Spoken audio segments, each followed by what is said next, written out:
So today's topic is Java SE5. We are going to focus on language features. So these are Java SE5 design themes: quality, stability, and compatibility. So these are the tenet of Java technology. So Java SE5 is not an exception on this. Pretty much everyone is now running their Java applications on Java SE5. Second theme is it actually supports a wide range of application styles, starting from applications running on the top of desktop all the way to enterprise applications in data center environment. And it has emphasis on scalability, and it adds brand new features while maintaining portability and compatibility.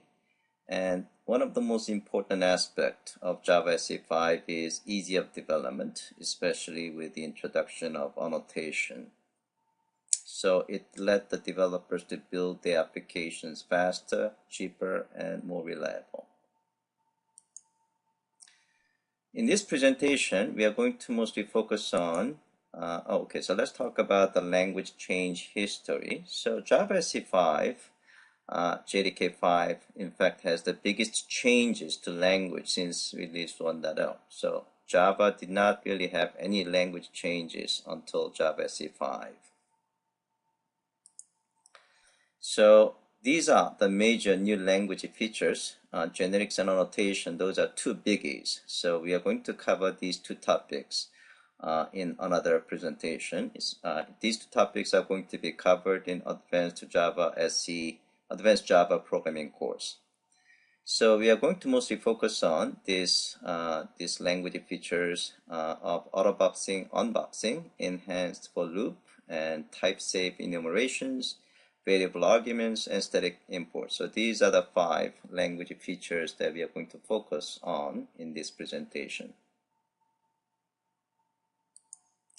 So let's talk about Autoboxing and Unboxing. So the problem of pre-Java SE5, meaning JDK 1.4 and below, you have to convert primitive type to wrapper type and vice versa whenever there is a type, whenever you need to use either primitive type or wrapper type. One good example is when you are adding an item to a collection object, that item type cannot be primitive type, meaning you have to convert it into wrapper type. So this is an example. Suppose you have int of 22. Now we have you have linked list object, which is a collection object. Now you're trying to add this int 22 into a collection as an item. Here you had to convert into wrapper type by using new integer. Otherwise, you are going to experience compile error. In Java SE5, this autoboxing will be performed by the compiler. So in JDK 1.4 and below, it was your responsibility to perform the conversion. However, in JDK 5 and Java SE5, it is the responsibility of the compiler, meaning you as a developer do not have to do this conversion. Make your life a lot easier. So you can just assign, in this case, 22 int primitive type into byte wrapper type, and the conversion will automatically perform by the compiler, meaning compiler will generate the code for performing this conversion. And the other direction is called unboxing. So suppose I have a wrapper object here, and now if you are trying to if I try to assign it into primitive type, in this case it will be performed. The conversion from the wrapper type to primitive type will be performed. Again, the code will be generated by the compiler. So now when you are trying to add int type into primitive type 22 to array list collection object of the type of integer, this is generics. Now you can just specify this number here, and autoboxing code will be generated by the compiler for you. Okay, so that's autoboxing and unboxing. Now let's move on to enhanced for loop syntax. So before Java SE5, the code that you have to write in order to perform some iteration is either using iterator class or you have to use some cumbersome for loop syntax. So in JavaSE 5, things are simplified. The syntax is simplified. Basically, you are going to use this syntax. You use for, and then you provide either collection or array object, and then you can specify the type. The type could be in general object, or if you're using generics, it could be more specific type, and then the name of the variable. So let's see example of that.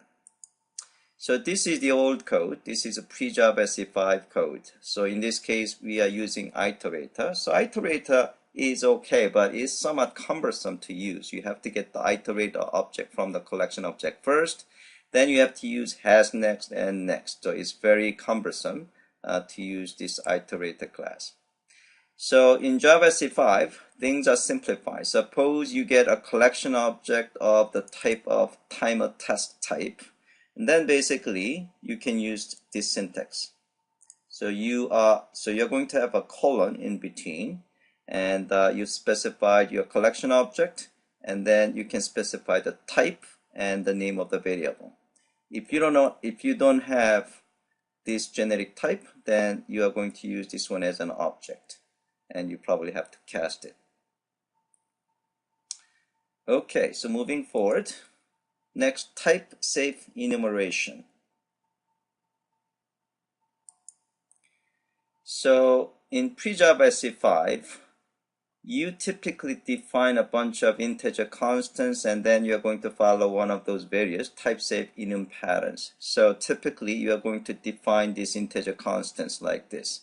For example, you come up with the name, like a season winter, season summer. So you come up with your naming scheme, starting with the season, and then you assign a particular number, 0, 1, and things like that. The problem of this approach is it's not type safe, meaning at the compile time, any integer will pass. So, whenever you are using this season winter, you can actually provide value 5, and the compiler doesn't know whether that's in fact type safe or not. So compiler will succeed, but during runtime, you will have a runtime exception. So it's not type safe, first of all.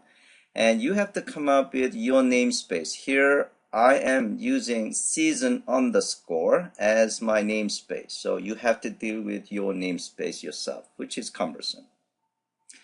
And it is brittle. For example, if I want to add another value in between, suppose I want to define season underscore spring, or fall between summer and winter, then how can I actually define a number? I'm going to maybe define a number, another like a 3, which is not really actually the logical. And last problem is when you print out this value, like a season underscore winter, it will just print out int value. So during the debugging time or logging doesn't give you any specific information about this. It's basically treated as an integer. So these are the problems of the pre-JavaSE 5 in terms of enumeration. So JavaSE 5, an enum type has been introduced. So basically, you are going to have a self-typed members for each enum constants. In fact, enum is a new keyword. So one of the problems that you have to actually be watchful is in JavaSE 5 and above, you cannot use enum as your variable number or identifier. So your code needs to be modified. So that is the downside of it. But enum itself is a keyword defining the enum type. So this case, this is an example where we are using enum. So public enum and football score, and then you defined these types. Touchdown is 6, field goal is 3, and things like that. And now, because this football score is genuine type, if you're trying to use other numbers here, for example, you define an array of football score. So in fact, this is array of football score enum type, and this is the name of the variable. And then you can specify the actual values of member values. Now, if you try to add, let's say here, number 5 as one of the members, that is going to be detected as a compile error. So compiler will detect type mismatch. Okay, moving forward. Variable number of arguments, or var args. So in JavaScript 5, you do not really have a way of passing variable number of arguments. So one workaround is actually creating an array, and then you are going to pass an array object. So in fact, example is like a java.text and message format. So here you are passing number of messages. In pre-JavaScript 5, it is actually designed in a way that is receiving array object. Now in JavaScript 5, you can have variable number of arguments for your method. So syntax is like this. So this code message format method is redefined as this way. So whenever you have object ... syntax, that means you can have variable number of arguments. And Java now supports, from the JavaScript 5, printf. So in printf, you want to pass variable number of arguments, right? So if you take a look at, in fact, the printf source code, you will actually see object ... So these are the examples of Java code. They are redesigned so that they can receive variable number of arguments. So again, printf is a newly added method, and these are old methods that have been redesigned to be able to handle variable number of arguments, meaning they have object ... notation. So this is the source code of printf. In fact, if you take a look at the printf source code, you can see object ... So that means this particular method, printf method, can receive variable number of arguments.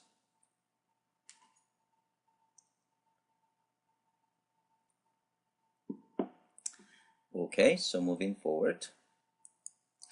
Static import. In pre-JavaScript 5, there was no way that you can import the static reference. So you have to provide fully qualified path to the static element. In JavaScript 5, you can actually import the static type like this.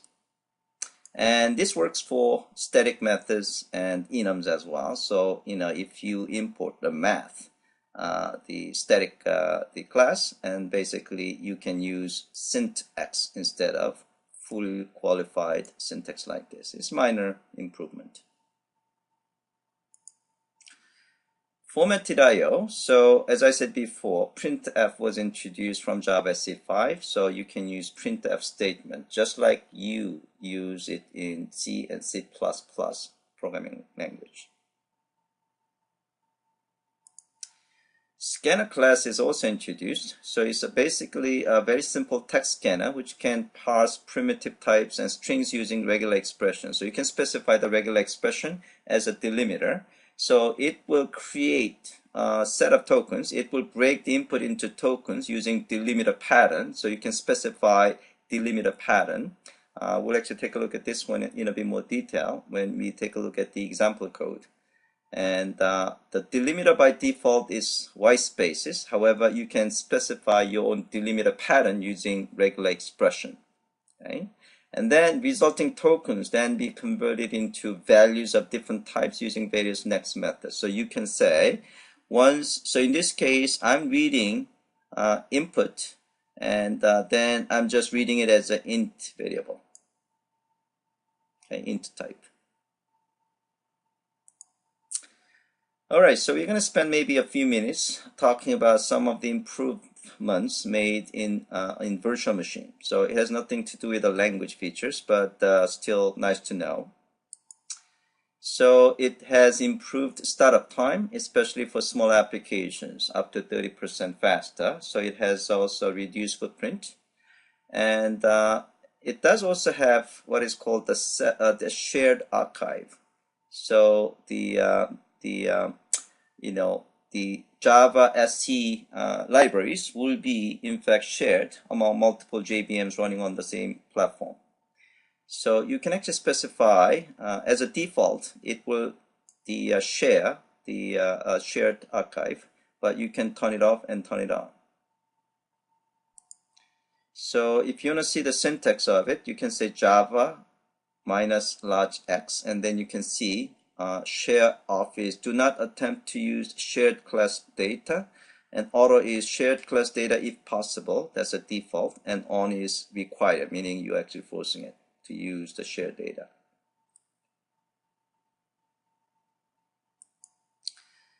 Server class machine will be auto detected. So in Java, you can run your JVM either in the client mode and server mode. So server class machines are automatically detected based on these guidelines: 2 CPU and over, and 2 gigabytes of memory, except Windows. Okay, and the reason they have a different configuration between client and server is because the way they are running is, in fact, I mean, the typical usage of the server application, once they got started and then they are running for a long time. So in that case, startup time is less important, but the runtime performance is important. However, if you are running on the client side JVM, then it's typically used in the desktop environment. So user interaction and response time is important. Even startup time is important. So they actually use a little bit of different configuration internally, depending on whether JVM is running either in the client mode or server mode. So again, for server-side machine will be auto-detected based on this criteria: 2 CPU and above, and 2 megabytes of memory and up. Okay. So it uses a server compiler, and it also uses a parallel garbage collector, and these are initial heap and max heap size configuration. JVM also actually do self-tuning from JVM 5. We call it JVM Economics. So for example, you can specify maximum pause time goal by using max GC garbage collection pause millisecond in terms of millisecond. By the way, this is a hint, it's not a guarantee, and garbage collector running on the JVM will adjust different parameters to meet this hint, meaning meet this the specification from the user when things are possible. Okay. In terms of throughput goal, you can specify GC time ratio with the number, and basically what you're saying is that the time that you want the JVM to spend on garbage collection should be this ratio. So if you specify 1000, and then it's going to be 1 over 1001. So if you say 19, that means it's going to be 1 over 20, meaning you want the JVM do not want to use this time more than 5% in terms of garbage collection. Performance improvement. So you can actually see you can compare the performance improvement between previous version and JVM 5. So you can see significant performance improvement has been made in JVM 5. Okay, so that's the end of the presentation. So let's go to the hands-on lab.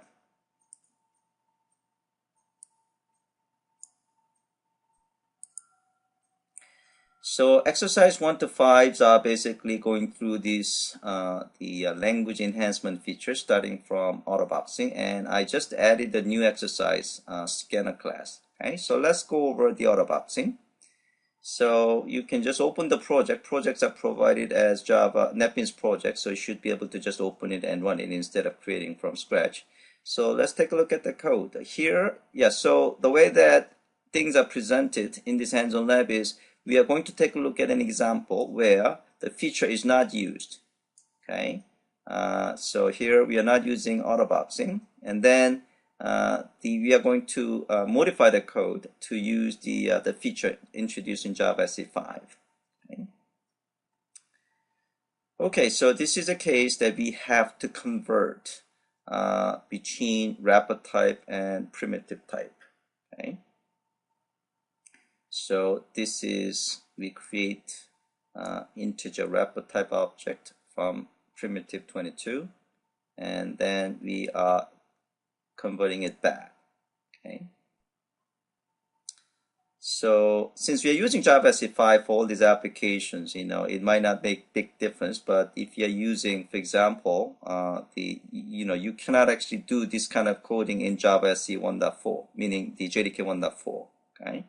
So, okay, so this is the case that we are just assigning int primitive type to the integer wrapper type object. So here autoboxing happens automatically, meaning compiler will provide the conversion code. Okay.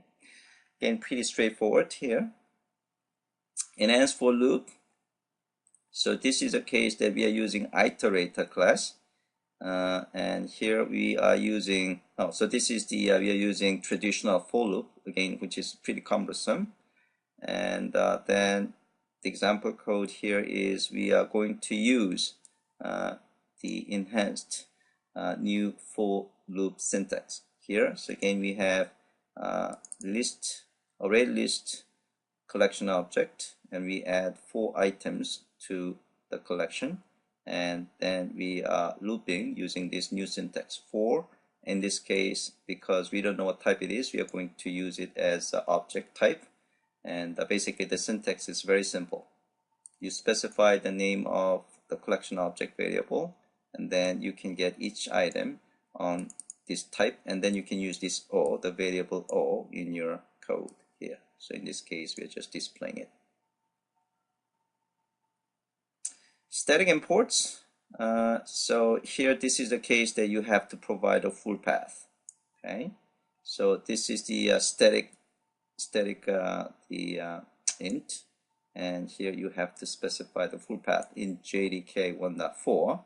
And in JDK 1.5, you can import, and you can just specify all well, basically, it's actually importing the static the references. So now you can use these references without specifying full path. Again, pretty straightforward. This is a variable number of arguments. So this is a case that we are using message format.format. So here, so this is an example. We were using array object to specify different number of arguments. So this has been the only way in JDK 1.4 and below to be able to send the multiple arguments. Okay. Now in JavaScript 5, you can just pass the different number of arguments without creating array object. Okay, so here format method will take a string, the parameter, and then you can pass any number of arguments. So in this case, we are passing 4, because if you take a look at, in fact, format, you will see it is defined with object ... notation, meaning it can handle a variable number of arguments. And here, this is a printf statement. So here, this is a case we are just passing 1 argument. Here we are passing 2 arguments, here and here. Okay, and so again, printf. Again, if you take a look at the printf statement, you should see the source. Java documentation and source code should have object ... notation. Okay, so this is a format method, which is this one. Okay. So let's actually just try that with the, this is variable. Here we go. Okay, so if you take a look at the source code, so let's take a look at the source code. Go to source. And you can see this format method has object ... notation.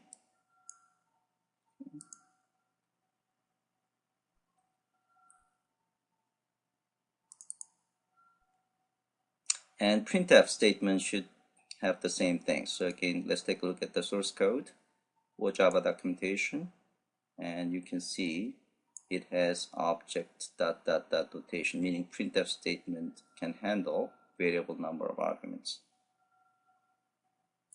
Okay. All right. Exercise 5 is Typesafe enumerations. So here again, this is the code of pre-JVM 5. You had to define your constant value using integer values like this. Okay. So this is a quiz. What are the problems of this approach? Anybody still remember? Yeah, this is a quiz. So what are the problems of this approach? Anybody? First, it's not type safe, right? And the namespace you have to define yourself, and it's brittle because you cannot really, kind of add the value in the between. And the printf statement is just printing out the integer value. It doesn't actually print out the meaningful information. So this is a code that we are basically comparing. So we have. So I'm going to just move on to the code that we are using enumtype. Okay. So we have a football score, the type, which is enumtype, and these are the values. Because it's a genuine class, this is the class name. Because it's a genuine class, you can have constructor method, and you can also have a variable and even the method. Okay, so these are again something that you cannot do with the previous approach, right? So here we define the football score type of array, and these are the values. Again, if you try to add like a number 6 here, or a number that are not one of these, for example, if you try to add any number, not one of this, then it will be a compile error. So you have my scores and your scores, and basically we are just comparing whose scores is actually better. And you can see you can actually invoke a method of of your football score type, because that's a class. Okay, and so let's actually run that application. Typesafe enum. Yeah, so basically, okay, so one thing I'd like to show is here I added a method. You can actually print out one of your values. So in previous JVM 5, pre-JVM 5, if you try to display the constant value, it's going to actually display integer value. In this case, it's going to display field goal. This is a lot more meaningful value, right? Okay. All right. Moving forward. Scanner.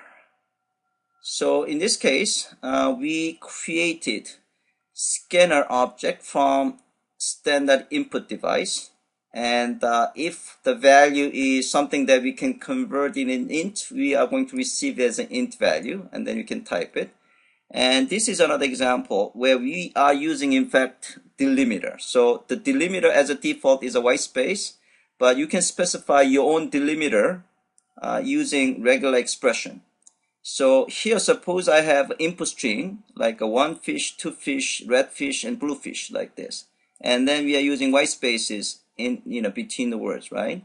So now we are using this guy as a delimiter. So you can specify, you can call use delimiter method when you're creating integer object, and you're saying is that I'm using this string as a delimiter pattern.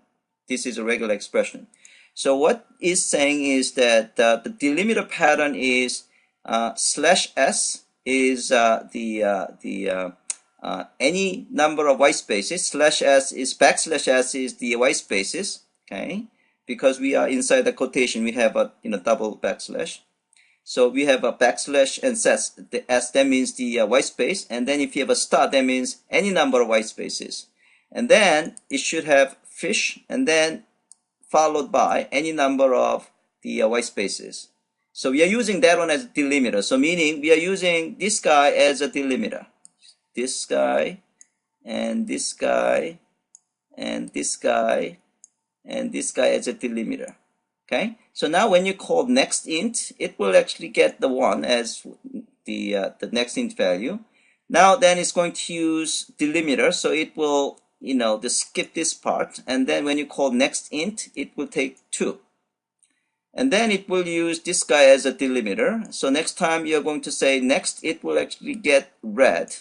And the same thing for this. So if you run this application, so scanner application, so here it's asking me to enter some values. So if I type some number string like a 23, it will convert it into 23, and then it will convert that strings fish string into this 1, 2, and red, blue. So if you again take a look at the code, so it's receiving something as int type, and then it will display it as an int, and then it's going to use this guy as input. Okay, so here instead of getting the input value from the system in, as in this case, we are getting from a string, and then we specify what is the delimiters that we are using. So delimiter we are using is any number of white spaces, and then followed by fish, and then followed by the any number of white spaces. So this is in fact a pattern. So let's take a look at the Java documentation of the pattern, and so I want to show the pattern.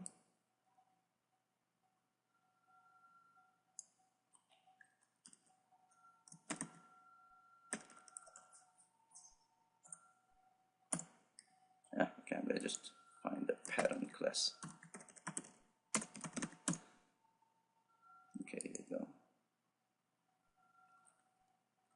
So these are regular expression patterns. So /s is this.